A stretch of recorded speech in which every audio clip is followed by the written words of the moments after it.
Starting Final Fantasy Tactics the Ivalice Chronicles can feel overwhelming, with 20 jobs, hundreds of abilities, and a ton of freedom to decide how to build out your team. Let's help you whittle down the options, and look at some really useful early game abilities for the first few jobs.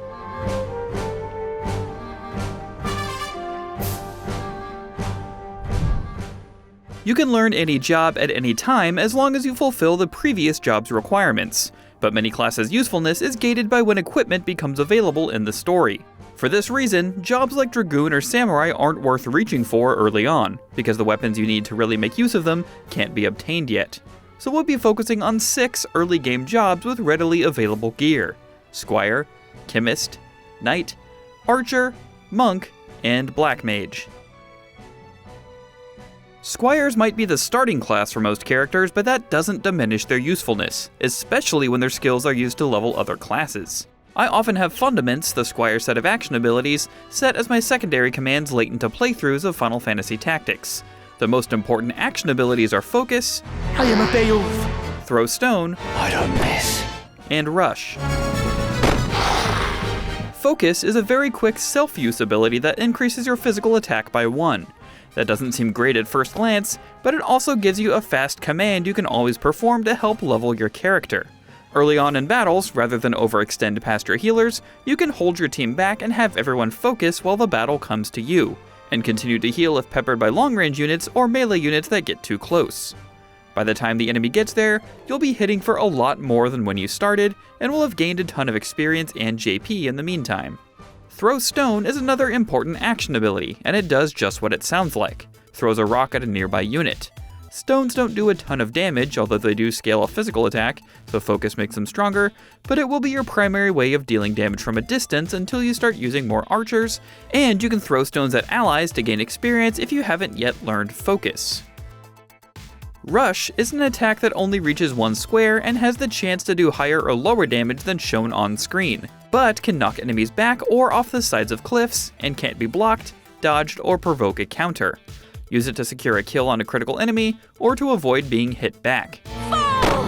Not like this. JP Boost is an absolutely vital support ability from Squires. It increases the amount of JP and job XP for every action you perform. If you're in a battle exclusively to level your characters and not to progress the story, there's no reason to not have this equipped on everyone. Movement +1 does just what it says, increases your movement distance by 1.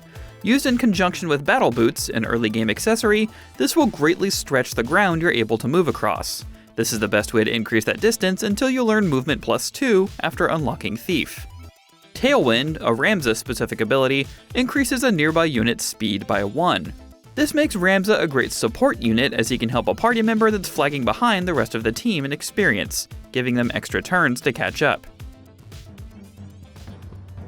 Pretty much all you need for Chemists in Chapter 1 are 2 action abilities, Potion and Phoenix Down, in order to keep your team alive, as status effects won't be too much of a problem until much later.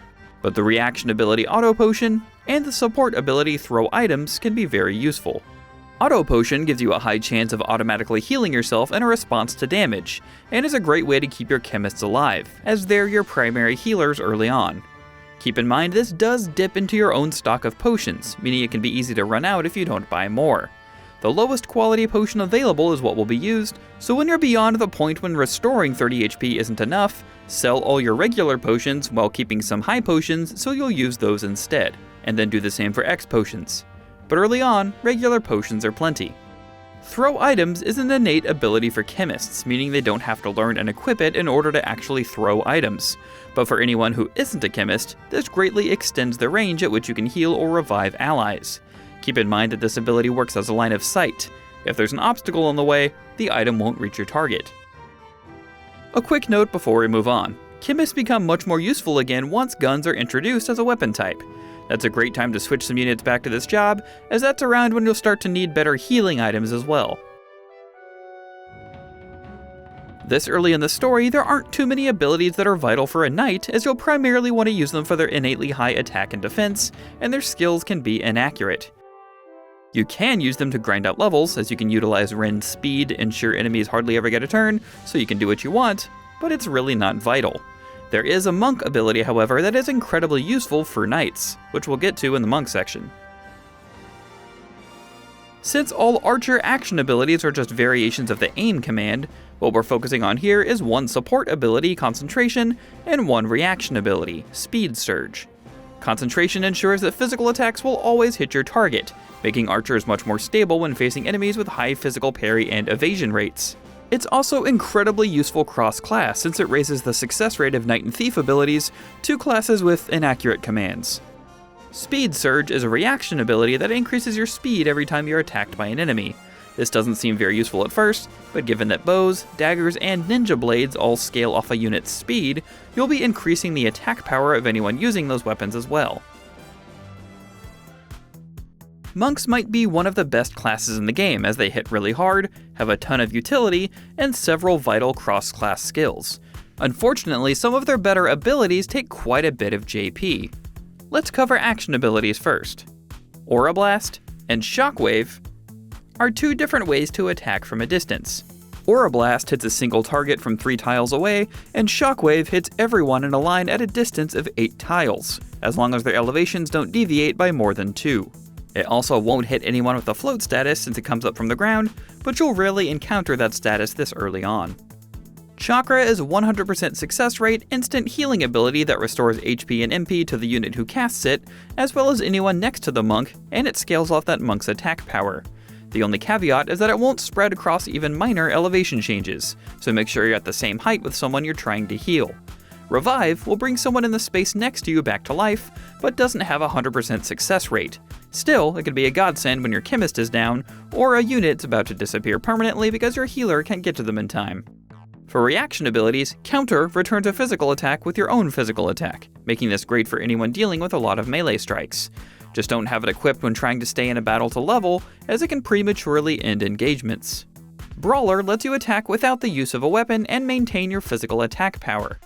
Not only does this save you from needing a great weapon with every class, it also, like the Archer's Concentration ability, increases the success rate of Knight and Thief abilities. Black Mages, when equipped with the proper gear and skills, can be your heaviest damage dealers early on. It's good to learn Fire, Thunder, and Blizzard to have all your elemental bases covered, but the first second level spell you learn should be Thundara, as it's effective against every kind of creature.